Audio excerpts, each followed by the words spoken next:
नमस्कार दोस्तों, मैं डॉक्टर मोहित मलिक आप लोगों का हार्दिक स्वागत करता हूं पॉलिटिकल साइंस के यूट्यूब चैनल पॉलिटिकल पार्लियामेंट में।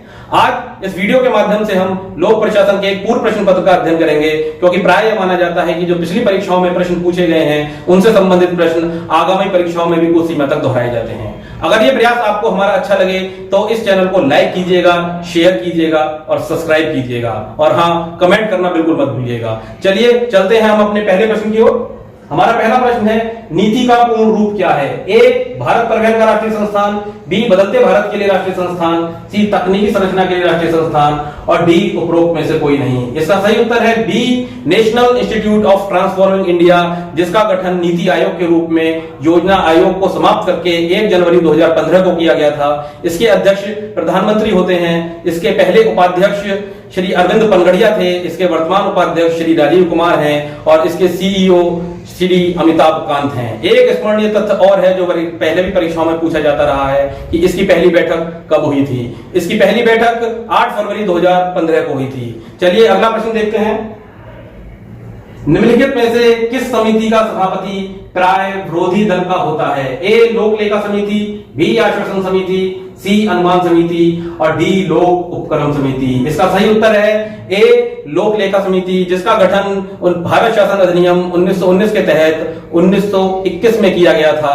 यह संसद की एक ऐसी समिति है जिसमें लोकसभा के 15 मेंबर और राज्यसभा के 7 मेंबर होते हैं। इसका चुनाव प्रतिवर्ष होता है और एकल संगणनीय मत पद्धति के आधार पर होता है। इसकी वर्तमान समिति के जो अध्यक्ष हैं वह हैं चौधरी श्री अधीर रंजन, जिनका इस समिति का गठन वर्तमान में 1/5/2021 को हुआ है। चलिए हम अगला प्रश्न पर संस्थानम समिति की नियुक्ति की गई। ए, 1950, बी, 1961, सी, 1962 और डी, 1963।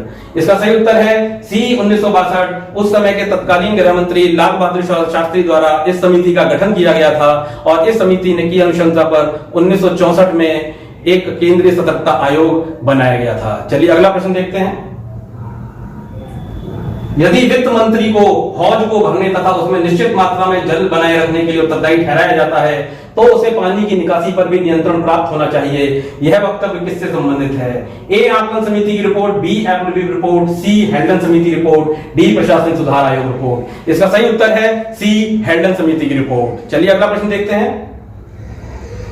प्रशासन एक लंबा तथा अलंकार युक्त शब्द है, किंतु इसका अर्थ सीधा साधा है। किसने कहा? A, L White, B, Brooks Adam, C, E N Gladden और डी, विलोबी। इसका सही उत्तर है सी, ई एन ग्लैंडन। चलिए अगला प्रश्न देखते हैं।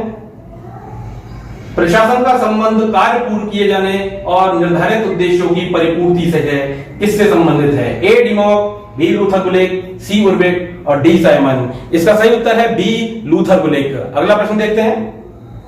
निम्नलिखित में से कौन लोक प्रशासन को कला मानता है?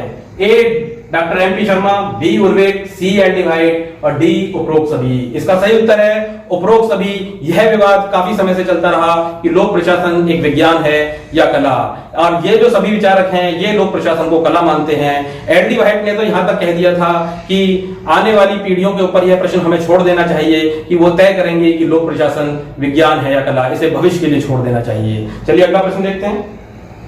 लोक प्रशासन का अपने संकीर्ण अर्थ में संबंध है राजनीतिक दलों के कार्यों से, विधायिका के कार्यों से, कार्यपालिका के कार्यों से और न्यायपालिका के कार्यों से। इसका सही उत्तर है सी, कार्यपालिका के कार्यों से। जब संकीर्ण अर्थ की बात आती है तो शासन के 3 अंग, व्यवस्थापिका, कार्यपालिका और न्यायपालिका, इसमें से सिर्फ कार्यपालिका के कार्यों को ही संकीर्ण अर्थ में लोक प्रशासन माना जाता है। इसके मानने वाले हैं साइमन और लूथर गुलेक। मैंने अपनी पिछली वीडियो में भी आपको एक तरीका बताया था, एक युक्ति बताई थी, जिसके माध्यम से आप बहुत आसानी से पता लगा सकते हैं कि संकुचित दृष्टिकोण के समर्थक कौन से हैं। सैसे साइमन और सैसे संकुचित, सैसे साइमन और सैसे संकुचित, और संकुचित दृष्टिकोण के साथ साइमन के साथ एक व्यक्ति को और जोड़ दीजिए, लूथर गुलेक, और वैसे व्यापक, वैसे वाइट, वैसे विलोबी, और एक व्यक्ति और जुड़ जाता है, वो है एफ.एम. मार्क्स। चलिए अगला प्रश्न देखते हैं।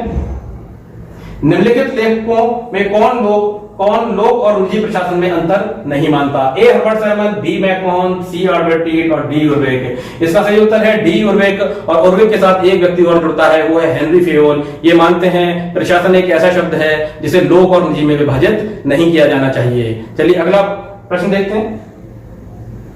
पोस्टकॉर्ड दृष्टिकोण को प्रस्तुत किया? ए, मुनियोरेले, B, Luther Gulick, C, Willoughby, D Lewis Merriam. POSDCORB दृष्टिकोण को जो प्रस्तुत किया था वह लूथर गुलिक के द्वारा किया गया था। इस अवधारणा को सर्वप्रथम प्रस्तुत 1935 में किया गया था, लेकिन औपचारिक रूप से उर्विक के साथ मिलकर लूथर गुलिक ने यह 1937 में एक पुस्तक papers on the science of administration जो 1937 में लिखी गई थी उसमें किया था। चलिए हम अपना अगला प्रश्न देखते हैं। प्रशासन का पोस्ट कॉर्प दृष्टिकोण। ए एक ऐसा दृष्टिकोण है जो लोक प्रशासन के प्रारंभिक लेखकों ने अपनाया। बी एक तकनीकी दृष्टिकोण है। सी यह प्रबंधक से सीमित है। डी उपरोक्त सभी कथन सत्य हैं। तो इसके संबंध में उपरोक्त सभी कथन सही हैं। डी ऑप्शन बिल्कुल राइट है। चलिए अगला प्रश्न देखते हैं। नवीन लोक प्रशासन का उद्गम संबंध है तुलनात्मक प्रशासनिक समूह से, B American Society of Public Administration से, सी मन्नो-ब्रुक सम्मेलन से और डी उपरोक्त में से कोई नहीं। इसका सही उत्तर है सी मन्नो-ब्रुक सम्मेलन से लोक प्रशासन का उद्गम संबंधित है। 3 मन्नो-ब्रुक सम्मेलन हुए थे। एक 1968 में हुआ था जिसके अध्यक्ष ड्वाइट वाल्डो थे, एक 1988 में हुआ था जिसके अध्यक्ष फ्रेडरिक्सन थे और एक 2008 में हुआ था जिसके अध्यक्ष रोज मैरी ओ'लैरी थे। चलिए अगला प्रश्न देखते हैं।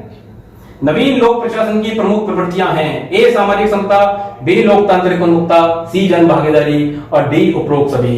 इसका सही उत्तर है डी उपरोक्त सभी। जो नवीन लोक प्रशासन था उससे संबंधित 4 मूल्य मान्यताएं थी। रेलेवेंस, वैल्यू, इक्विटी और चेंज। प्रासंगिकता, मूल्य, सामाजिक समता और परिवर्तन। चलिए अगला प्रश्न देखते हैं। व्यवस्थावादी विचारक के रूप में कौन जाना जाता है? ए फॉलेट, बी चेस्टर बर्नार्ड, सी मॉरिस जोन्स और डी वेबर। इसका सही उत्तर है चेस्टर बर्नार्ड को व्यवस्थावादी उपागम के रूप में जाना जाता है। चेस्टर आई बर्नार्ड वो व्यक्ति थे जिन्हें सामाजिक व्यवस्था सिद्धांत का आध्यात्मिक पिता कहा जाता है। इनकी 2 मुख्य पुस्तकें थी। एक थी the functions of the executive जो 1938 में लिखी गई और दूसरी थी ऑर्गेनाइजेशन एंड मैनेजमेंट जो 1948 में लिखी गई। चलिए अगला प्रश्न देखते हैं। लोक प्रशासन का प्रवेशीय दृष्टिकोण किसने विकसित किया?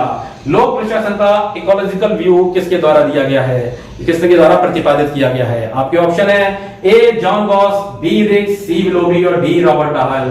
इसका सही उत्तर है ए जॉन गॉस के द्वारा सर्वप्रथम यह प्रतिपादित किया गया था, लेकिन अगर क्वेश्चन में विकसित शब्द आए कि किसके द्वारा इसका विकास किया गया था तो उत्तर होगा एफ.डब्ल्यू. रिक्स। चलिए अगला प्रश्न देखते हैं।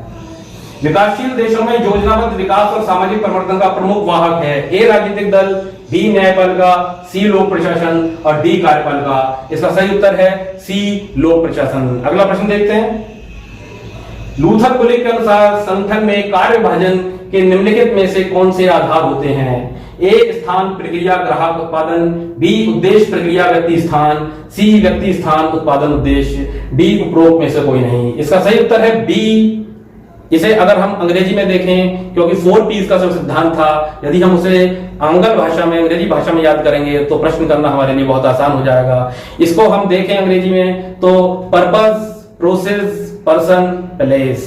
Purpose, process, person, place. और विभिन्न परीक्षाओं में इसका क्रम भी पूछा गया है, इसलिए हमें इसका सही क्रम भी याद होना चाहिए, क्योंकि जब एग्जाम हॉल में हम बैठते हैं तो हमें सही क्रम रिकॉल नहीं होता है, इसलिए हमें इसका क्रम भी याद रखना है। चलिए अगला क्वेश्चन देखते हैं।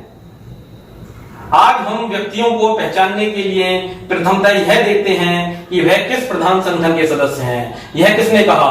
ए Morris Jones, B Herbert Simon, C Dimock और डी चेस्टर बर्नार्ड। इसका सही उत्तर है डी चेस्टर बर्नार्ड ने कहा था। चलिए हम अगला प्रश्न देखते हैं। भारत में सार्वजनिक वित्त को कौन नियंत्रित करता है?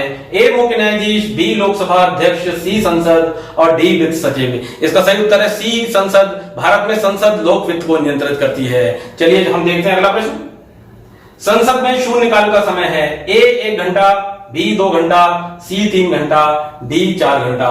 इसका सही उत्तर है ए 1 घंटा जो कि 12 से 1 बजे तक होता है। शून्यकाल के संबंध में एक और स्मरणीय तथ्य है कि शून्यकाल भारतीय संसदीय व्यवस्था की देन है। ये हमने किसी भी देश से नहीं लिया है, ये हमने अपने देश में खुद विकसित किया है। चलिए चलते हैं अगले प्रश्न की ओर। 100 में से 99 मामलों में वह मंत्री लोक सेवकों की राय मान लेता है और वित्त और नियत स्थान पर हस्ताक्षर कर देता है। लोक सेवा के इस अर्थ में किसने परिभाषित किया है? ए जे.डी. मूने, बी फ्रेडरिक, सी ग्राम और डी रैमजे मेयर। इसका सही उत्तर है डी रैमजे मेयर। भारत में वित्तीय वर्ष समाप्त होता है।